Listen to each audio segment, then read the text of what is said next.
Assalamualaikum warahmatullahi wabarakatuh.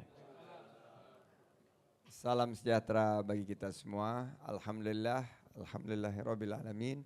Wabihi nasta'in ala umurid dunya waddin. Salatu wassalamu ala asrafil anbiya'i wa mursalin wa ala alihi wa sahbihi ajmain. Amma ba'd. Yang saya hormati Pak Wali, Ketum RI, dan Prof. Nafik, yang saya hormati sahabat saya Pak Happy. Ini baru pulang dia dari London, Pak Mus. 20 hari dia ada laporan intel saya di London menyampaikan beliau lagi melihat-lihat peluang investasi di sana. Pak Mus dan juga Pak Mis. Pak Mus dan Pak Mis ini. Saya kalau ke sini ini ingat beberapa tahun lalu ini saat 2019 Pak Eri, ini sama Pak Mus saya disiapin tempat di sini dan ini jadi headquarter dari kampanye kita waktu itu. Dan Mas Ramzi, seperti bisnis ternyata politik itu timing is everything. Saya kecepatan 5 tahun. Jadi tapi alhamdulillah akhirnya Pak Prabowo jadi juga jadi presiden kita, dan waktu saya diundang ke sini temanya ini kan cukup mengerikan gitu, darurat pengusaha. Saya tanya sama Pak Najib yang ngundang saya, kebetulan beliau tidak bisa hadir karena ada anggota keluarganya yang kurang sehat. Ini seminar nih aman gak nih bro? Ini hati-hati nih sekarang. Soalnya saya pengusaha balik gitu, udah keluar dari lingkar politik. Aman-aman katanya, oke. Jadi hari ini kita bicara darurat pengusaha ini karena ternyata kata-kata kuncinya kemandirian ya, Mas Ramzi ya.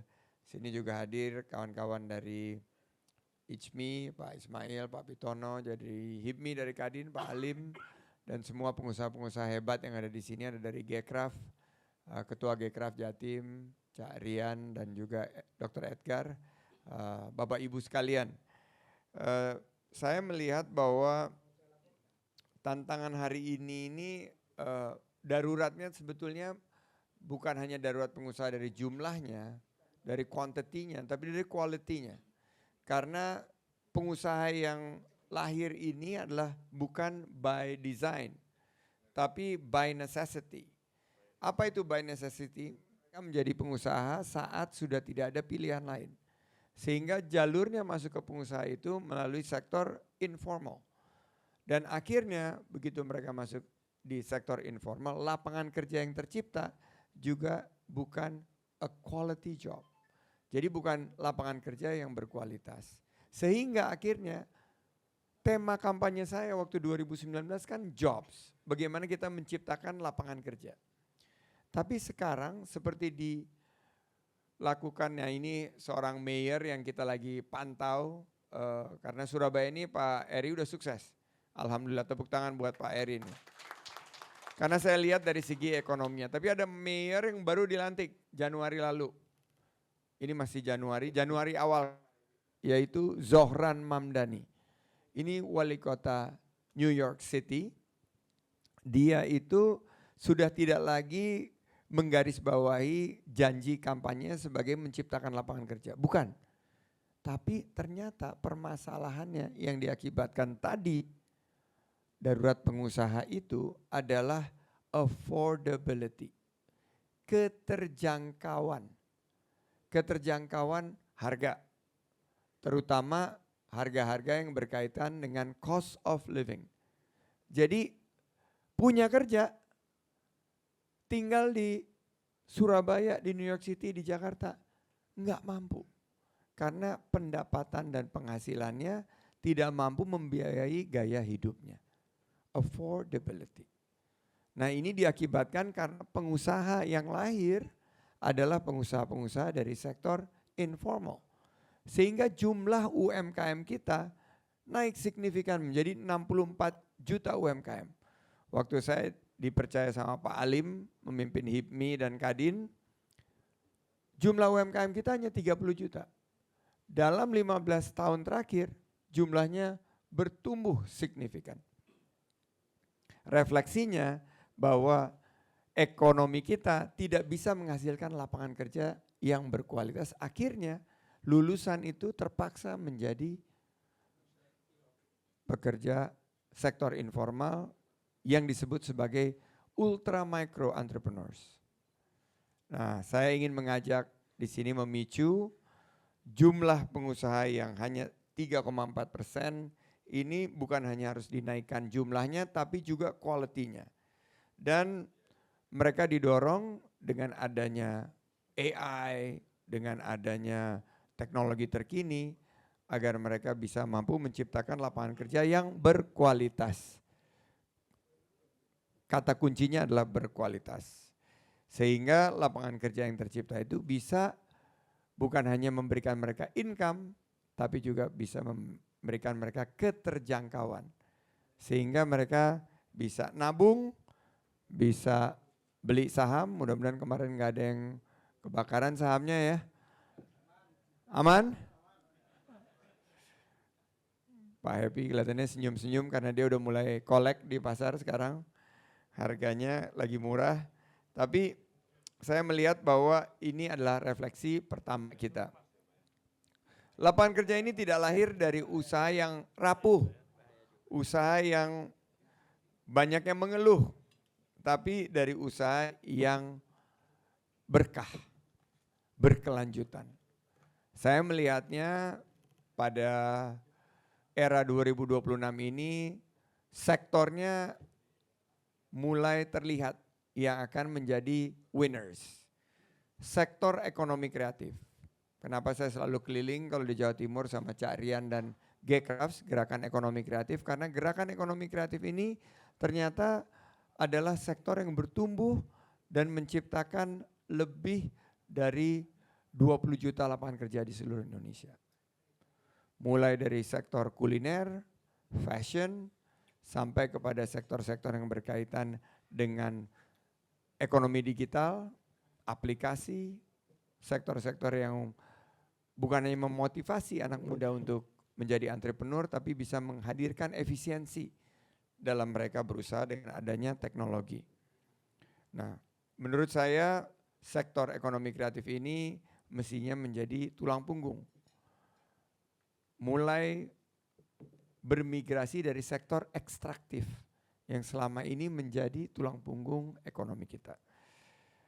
Tahun lalu sektor ekstraktif kita tumbuh tapi dalam konsep yang disebut sebagai K-shaped circle.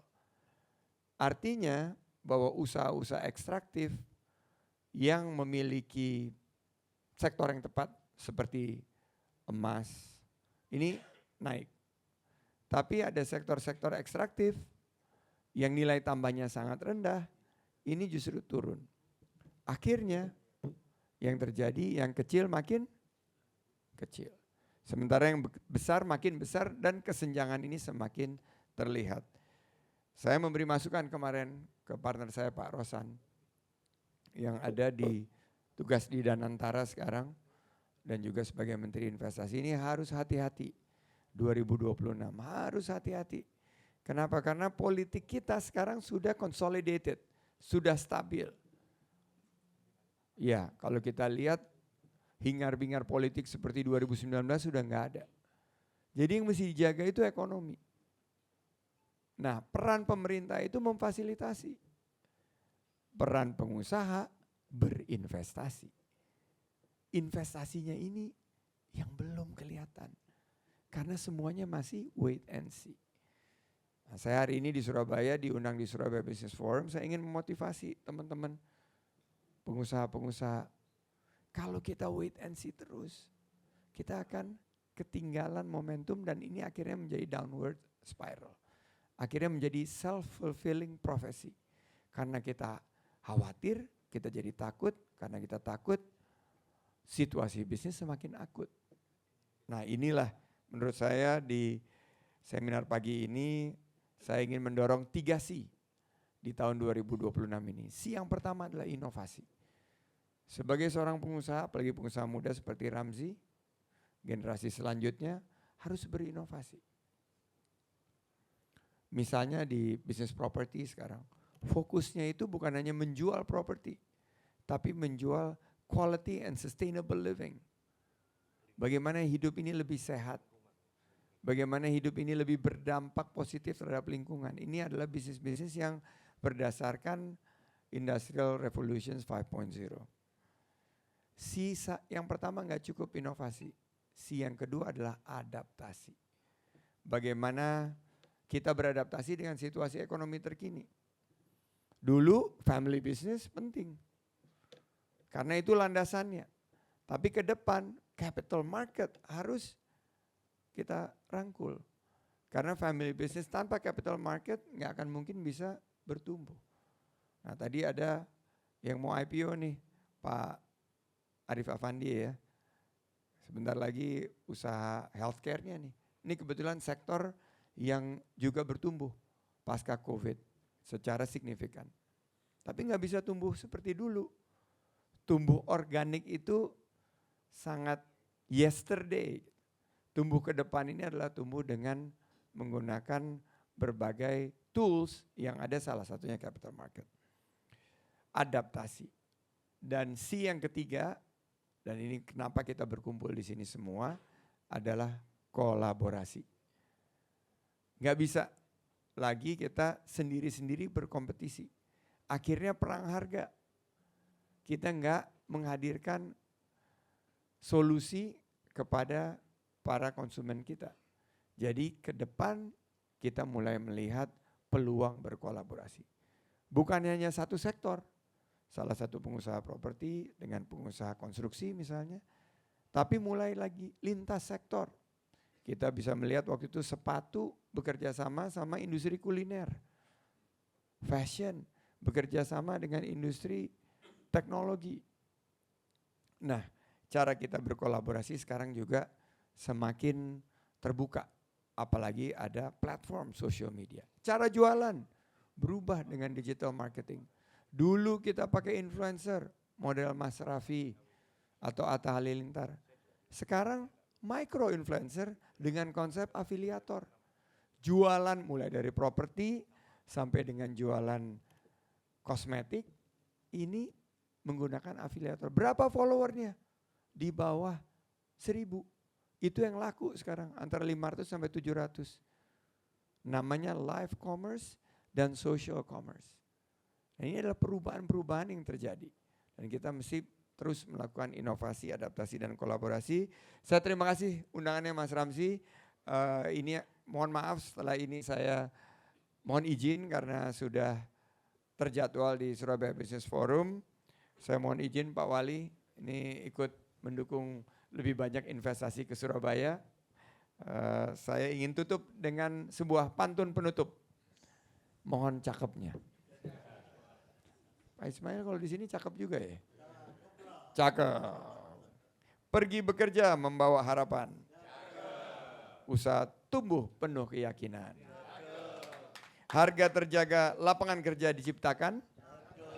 Indonesia, Jawa Timur maju berkesinambungan. Cakep. Terima kasih. Wallahul muwafiq ila aqwamit thoriq. Assalamualaikum warahmatullahi wabarakatuh.